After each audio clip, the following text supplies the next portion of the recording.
കഴിഞ്ഞ കുറെ കാലമായി നടത്തി വന്നിരുന്ന ഫലസ്തീൻ വംശഹത്യ പോലെയല്ല ഇറാനുമായുള്ള ഏറ്റുമുട്ടൽ എന്നുള്ളത് നെതന്യാഹുവും ഇസ്രായേലി സൈന്യവും ഇപ്പോൾ മനസ്സിലാക്കുന്നു.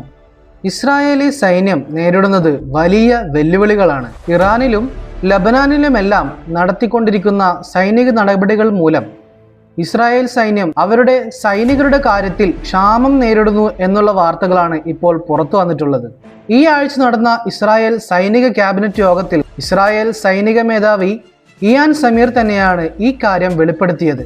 ഇസ്രായേലി സൈന്യം തകർന്നു വീഴാൻ പോകുന്നു. ഈ പ്രതിസന്ധി പരിഹരിച്ചില്ലെങ്കിൽ ഇസ്രായേലി ഡിഫൻസ് ഫോഴ്സ് അതായത് IDF തകർന്നു തരിപ്പണമാകുമെന്നാണ് പറഞ്ഞത് മറ്റാരുമല്ല, ഇസ്രായേൽ സൈനിക മേധാവി Ian സമീറിന്റെ വാക്കുകളാണിത്.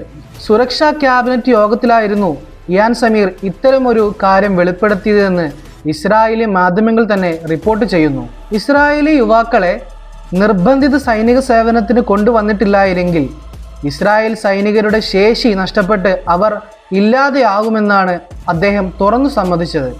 Gaza, Syria, Lebanon, West Bank തുടങ്ങി വിവിധങ്ങളായ സ്ഥലത്ത് ഒരേ സമയം ഇസ്രായേലി സൈനികർ സൈനിക നടപടികളുമായി മുന്നോട്ടു പോകുന്നുണ്ട്.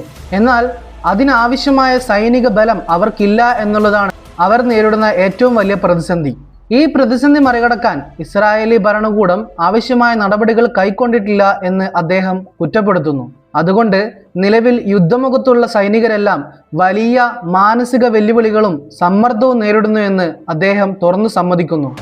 നിലവിലെ നിയമപ്രകാരം ഇസ്രായേലിലെ പുരുഷന്മാർ 32 മാസവും സ്ത്രീകൾ 24 മാസവും നിർബന്ധിത സൈനിക സേവനം അനുഷ്ഠിക്കണം. പക്ഷെ അത് 36 മാസമായി നീട്ടണമെന്നാണ് അദ്ദേഹം ആവശ്യപ്പെടുന്നത്.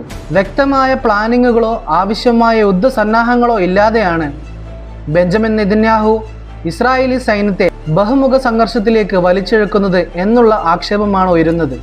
കഴിഞ്ഞ കുറെ കാലമായി നടത്തി വന്നിരുന്ന ഫലസ്തീൻ വംശഹത്യ പോലെയല്ല ഇറാനുമായുള്ള ഏറ്റുമുട്ടൽ എന്നുള്ളത് നെതന്യാഹുവും ഇസ്രായേലി സൈന്യവും ഇപ്പോൾ മനസ്സിലാക്കുന്നു.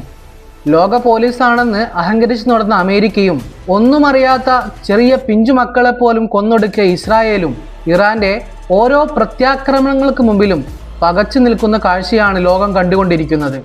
യുദ്ധത്തിലേക്ക് ഇതുവരെ നേരിട്ട് ഒരു രാജ്യവും ഇറാന്റെ പക്ഷം ചേർന്ന് ഇറങ്ങിയിട്ടില്ലായിരുന്നു. എന്നാൽ റഷ്യയും ചൈനയും പിന്നാമ്പുറത്തു നിന്നും ചരടുവലികൾ നടത്തുന്നുണ്ട് എന്ന് ലോകം തിരിച്ചറിഞ്ഞതാണ്. ഇതിനിടയിലേക്കാണ് ഇപ്പോൾ പ്രത്യക്ഷത്തിൽ ഹൂത്തികൾ രംഗത്തിറങ്ങിയിട്ടുള്ളത്. കഴിഞ്ഞ ദിവസം ഹൂത്തികൾ ഇസ്രായേലിലേക്ക് നടത്തിയ മിസൈൽ ആക്രമണത്തിൽ ഇസ്രായേലിന്റെ നെഞ്ച് പിളർന്ന അവസ്ഥയാണുള്ളത്. നേരെ ചൊവ്വേ നിന്ന് യുദ്ധം ചെയ്യാൻ പോരാടാൻ